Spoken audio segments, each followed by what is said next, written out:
Waffle এখন বাচ্চাদের পছন্দের তালিকায় শীর্ষে, তো সেটা যদি ঘরে তৈরি করে দেওয়া হয় তাহলে স্বাস্থ্যকর হয়। এই মিনি ওয়াফেল মেকারটা ঘরে থাকলে কিন্তু খুব সহজেই ঘরে বসে মজার ওয়াফেল তৈরি করে দেওয়া যায়। এখানে ওয়াফেল তৈরি করার জন্য আমি নিয়ে নিয়েছিলাম ময়দা, 1 কাপ ময়দার সাথে আমি পরিমাণ মতো চিনি, লবণ এবং সামান্য পরিমাণ বেকিং পাউডার নিয়ে নিয়েছি। আপনার বাচ্চা যদি চকলেট ফ্লেভার পছন্দ করে তাহলে এখানে কোকো পাউডার দিতে পারেন, আমি এখানে দিয়ে নিয়েছি। সবগুলো উপকরণকে ভালোভাবে মিশিয়ে নিয়েছি। আর এখানে আমি নিয়ে নিয়েছিলাম একটা ডিমের সাথে আমি গলানো বাটার দিয়ে দিয়েছি দুধ এবং সামান্য ভ্যানিলা এসেন্স। মিশ্রণটাকে আমি ভালো করে ফেটে নিয়েছি। এবার শুকনো উপকরণগুলোর মধ্যে ডিমের মিশ্রণটাকে দিয়ে ভালো করে মিশিয়ে নিতে হবে, খুব স্মুথ একটা ব্যাটার তৈরি হবে। আর এদিকে আমি আমার ওয়াফেল মেকারটাকে প্রিহিট করতে দিয়েছিলাম 5 মিনিটের জন্য। একটু গরম হয়ে গেলে সামান্য বাটার ব্রাশ করে মিশ্রণটাকে দিয়ে দিয়েছি। ভাবা যায় এই ওয়াফেলটা তৈরি হতে কিন্তু মাত্র 3 মিনিট সময় লাগে। যদি ক্রিস্পি পছন্দ করেন তাহলে উল্টে পাল্টে একটু লাল লাল করে ভেজে নিতে হবে।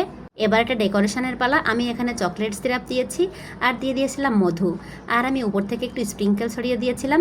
এই তো রেডি হয়ে গেল আমার মজার ওয়াফেল। চাইলে আপনারাও ট্রাই করতে পারেন।